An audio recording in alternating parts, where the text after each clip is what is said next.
Bismillahirrahmanirrahim. Assalamualaikum warahmatullahi wabarakatuh. Halo anak-anak, apa kabarnya? Semoga selalu dalam keadaan sehat dan selalu semangat dalam melaksanakan pembelajaran jarak jauh ini. Kembali lagi bersama Ibu akan melanjutkan materi yang selanjutnya yang akan kita bahas kali ini yaitu penentuan perubahan entalpi reaksi berdasarkan perubahan entalpi pembakaran bahan bakar ya. Kalau kemarin kita sudah bahas tentang penentuan perubahan entalpi reaksi, ada yang berdasarkan kalorimeter atau percobaan, ada yang berdasarkan delta HF ya, perubahan entalpi pembentukan, ada juga berdasarkan hukum Hess, ada juga berdasarkan energi ikatan. Nah, kalau kali ini kita bahas yaitu berdasarkan perubahan entalpi pembakaran bahan bakar.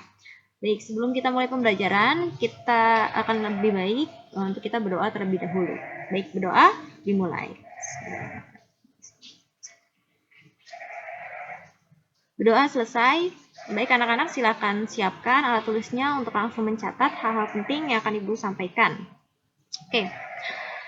Ya, tadi yang sudah Ibu katakan bahwa kita sudah membahas keempat poin ini. Sebenarnya dasarnya seringnya sih ini ya. Kalau di soal-soal ini jarang sih sebenarnya, tapi perlu kita juga tahu ya bahwa penentuan perubahan entalpi itu bisa juga berdasarkan perubahan entalpi pembakaran bahan bakar. Oke. Pembakaran merupakan reaksi eksoterm yang menghasilkan kalor. Ya, jadi pembakaran itu kan biasanya menghasilkan kalor ya. Makanya reaksinya itu eksoterm atau melepas kalor gitu. Biasanya akan terasa hangat di lingkungan gitu kan. Karena melepas kalor ke lingkungan. Reaksi pembakaran itu reaksi pembakaran sempurna itu cirinya kalau reaksinya yang dibakarnya adalah senyawa hidrokarbon ya. Ingat ya, kalau reaksi pembakaran sempurna, reaksi pembakaran itu cirinya ada O2. Kita sudah bahas ya bahwa reaksi pembakaran itu cirinya ada oksigen ya. Jika pembakaran yang sempurna, maka akan selalu menghasilkan CO2 dan H2O gitu ya. Jadi kalau senyawa hidrokarbon dibakar, itu kalau pembakaran sempurna akan menghasilkan CO2 dan H2O. Bahan bakar menghasilkan kalori yang berbeda-beda sesuai dengan kandungan senyawa di dalamnya. Ya, jadi bahan bakar itu kan banyak ya, ada bensin ya, dengan nilai oktan sekian, terus ada petralite, ada petramax dan lain-lain gitu kan. Itu kan akan berbeda nilai oktannya, maka kalori yang dihasilkannya juga akan berbeda-beda tergantung kepada kandungan senyawanya gitu.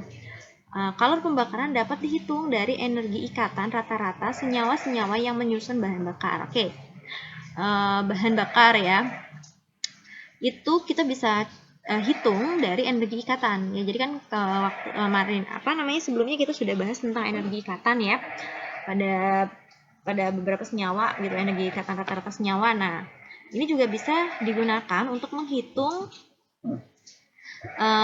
perubahan entalpi pembakaran bahan bakar ini ya gitu.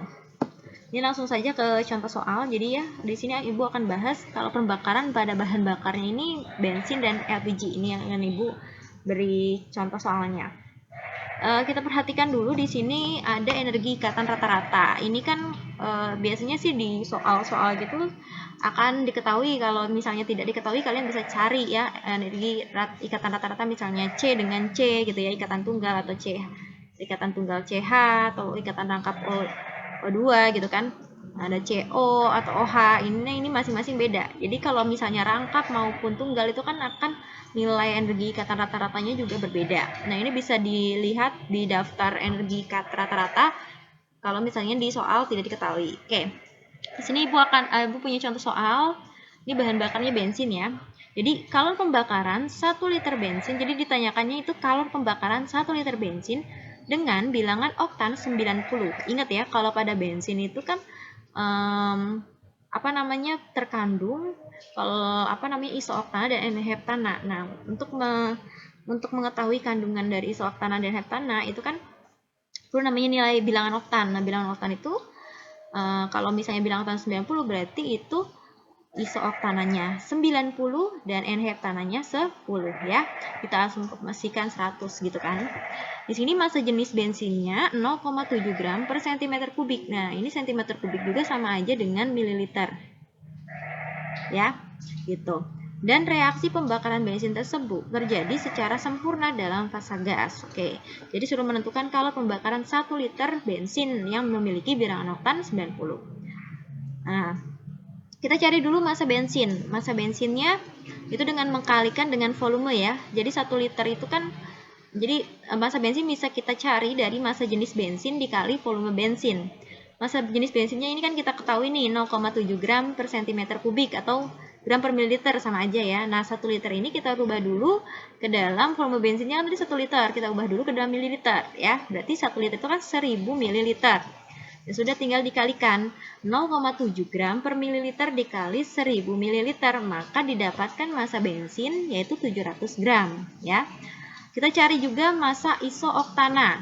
Oke, massa isooktana. Tadi kan kita sudah tahu bahwa bilangan oktannya adalah 90, maka bilangan oktan itu kan menunjukkan kadar isooktana ya.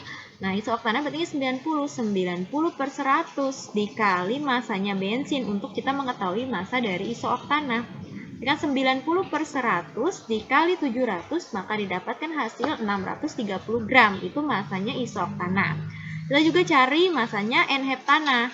Tadi kan karena bilangan oktannya 90, kalau isooktana 90, maka N-heptananya adalah 10. Ya sudah, 10 per 100 dikali massa bensin 700 gram. Maka didapatkan massa dari N-heptana yaitu 70 gram. Kita sudah tahu nih massa masing-masing dari massa bensin, massa isooktana, massa N-heptana. Kita sekarang cari mol. Kita untuk mencari mol itu kan rumusnya massa dibagi mr atau gram per mr atau gram per ar. Kalau mr berarti bentuknya senyawa, kalau ar berarti bentuknya unsur gitu kan. Karena ini bentuknya senyawa maka mr. Kita cari dulu mr-nya. Kalau tidak diketahui di soal, maka kita cari dulu. Bisa ya cara ini Ibu nggak jabarkan karena kita udah bisa lah pasti ya untuk mencari mr. C itu kan airnya 12, berarti 8 dikali 12 ditambah H itu airnya 1, berarti 1 dikali 18. Berarti berapa hasilnya? 114 gram per mol gitu kan. mr N-heptana juga sama caranya gitu. C itu kan airnya bisa dilihat di SPU ya, air dari masing-masing atom C itu berapa, H itu berapa, tinggal dikalikan jumlahnya. Ini dapat 100 gram per mol. Nah, tinggal dicari dulu massa N isooktana. Tadi kan gram per mr. Gramnya berapa massanya dari isooktana? 630 gram dibagi mr-nya 114 gram per mol, maka didapatkan 5,53 mol gitu kan. N-heptana juga begitu, massa dibagi gram per mr. Nah, gramnya berapa? 70 gram dibagi 100 gram per mol, maka didapatkan 0,7 mol. Nah, kita sudah tahu nih massanya, kita sudah tahu molnya.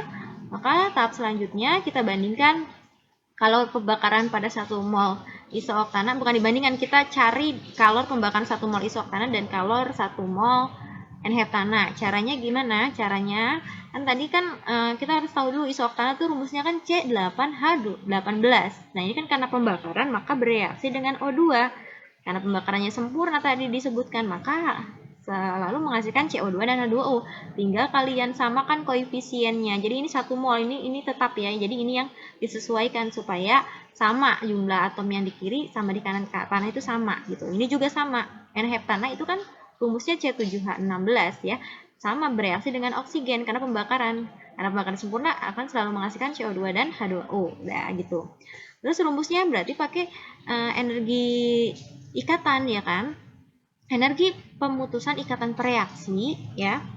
Pereaksi berarti ini kiri dikurangi penggabungan produk, kiri dikurangi kanan ya, gitu kan. Ini kita jabarkan. Nah, ini kan Ibu nggak jabarkan nih. Kalian jabarkan nanti strukturnya seperti apa supaya kalian tahu ini ikatannya itu ada apa aja. Ini kan setelah kalian gambar tuh kalian tahu bakalan di sini ada ikatan C dengan C, C dengan H, O dengan O gitu, ikatan tangkap gitu. Kalian harus gambarkan dulu ini. Ini tidak Ibu gambarkan, nanti kalian harus gambarkan kalau ketemu soal yang lain ya. Ini juga sama. Nah, tinggal masukkan nih. Ini kan 7. Ada 7 setelah digambarkan ternyata ada 7 ikatan C dengan C. Ini tinggal tadi masukkan nilainya ya. C dengan C berapa nilainya nih di sini? 348, masukkan ke dalam sini. Ya. Ini juga 18 dikali C dengan H nilainya berapa? Itu juga sama. Ini juga sama, rumusnya sama. Dihitung, ini dikurang kan, dihitung, didapatkan delta H dari isooktana itu sebesar min 5000 60,5 kJ per mol. Sedangkan delta H dari N-heptana yaitu min 4.453. Nah, itu berarti kalau pembakaran 5,53 mol isoktana dalam 1 liter. Oke. Oh, sorry. Ini kan tadi udah delta H-nya. Nah, sekarang kita cari kalor pembakaran 5,5 mol isoktana. Kan tadi kita dapat bahwa mol dari isoktana adalah 5,53. Maka kita juga cari kalor pembakaran dari 5,53 mol isoktana dalam 1 liter bensin. Caranya gimana? Caranya tinggal dikalikan tadi delta H dikalikan dengan mol. Berarti mol dikali delta H. Didapatkan delta H tadi ya pembakaran 1 mol. Nah, itu didapatkan delta H-nya, delta reaksinya min 27.984,56 kJ. Yang ini juga sama, sesuaikan dengan mol dari N-heptana berapa. Tinggal dikalikan tadi delta H yang didapat berapa. Nah, sudah dapat nih masing-masing yang isoktana dan N-heptana, tinggal dijumlah gitu kan, dijumlah. Berarti min 27.000 ini kan molnya delta H dari isoktananya tinggal dijumlah dengan yang N-heptana. Tadi isoktananya min 27.984,56 kJ ditambah min 3.117,1 kJ. Maka dapatkan hasil yaitu kalor pembakaran sempurna 1 liter bensin ternyata adalah melepas 31.101,66 kJ gitu. Ya, paham ya? Gampang. Sebenarnya emang terlihat rumit, cuman kalian tahu kan langkah-langkahnya tuh seperti itu ya. Jadi paling rumit di sini kalian harus menggambarkan dan harus jangan sampai keliru ada berapa ikatannya itu masing-masing ya. Tinggal ikuti saja kalau jenis soalnya seperti ini.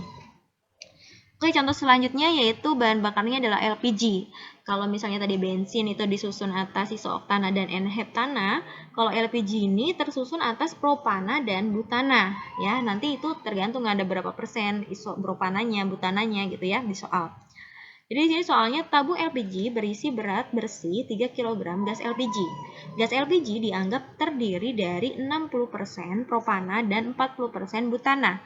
Pembakaran LPG dianggap sebagai pembakaran sempurna. Oke, sama langkahnya sebenarnya sama aja sama langkahnya yang tadi pada bensin ya. Kita cari dulu massa dari bensin. Tadi di sini sudah diketahui kalau massa bensinnya ya di sini diketahui 3 kg, maka kita rubah ke gram ya. 1 kilogram itu 1000 gram. Maka kalau 3 kg 3000 gram.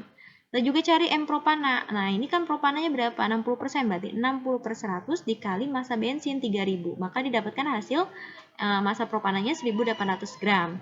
M butananya juga sama, karena dia 40%, maka 40 per 100 dikali massa bensin. Dan didapatkan massa butananya 1200 gram. Kemudian kita cari MR propananya, sama caranya ya, nggak Ibu jabarkan ya, langsung saja. Sama kayak tadi, berarti kan C itu airnya 12 kali 3, H itu 1 dikali 8. Nah, tinggal dijumlah. Masa hasilnya 44 gram per mol ya. Kalian cari sambil lihat di SPU-nya.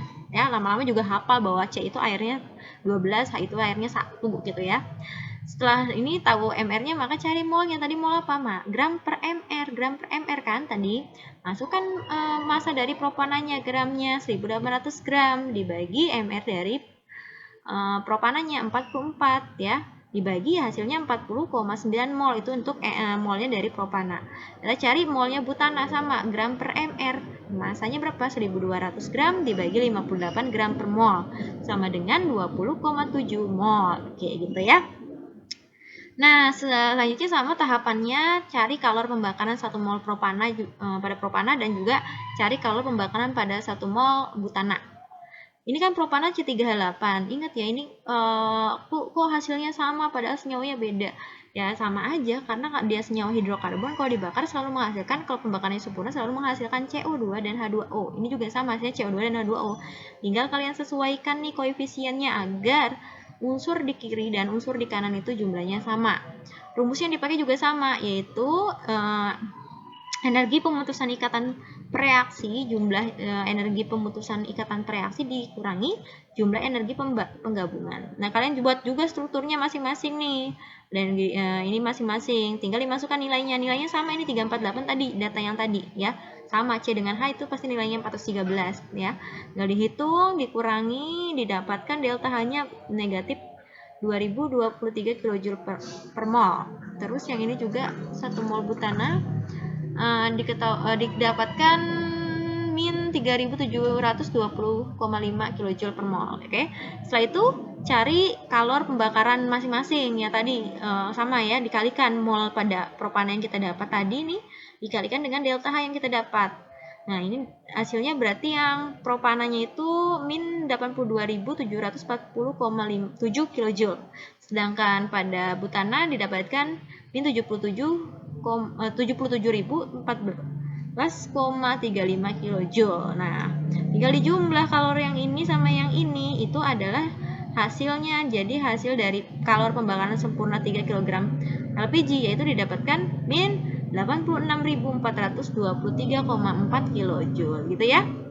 Gampang ya. Memang terlihat sulit, tapi sebenarnya kalau dicoba ya bisa lah ya gitu. Terus diperhatikan. Oke, mungkin cukup sekian yang Ibu bisa sampaikan. Jika masih kurang paham silakan bertanya di kolom komentar atau kalian bisa tanya di Google Classroom, juga bisa langsung WhatsApp ke Ibu jika masih ada yang ingin dipertanyakan. Ibu cukupkan. Wabillahi taufiq wal hidayah. Wassalamualaikum warahmatullahi wabarakatuh.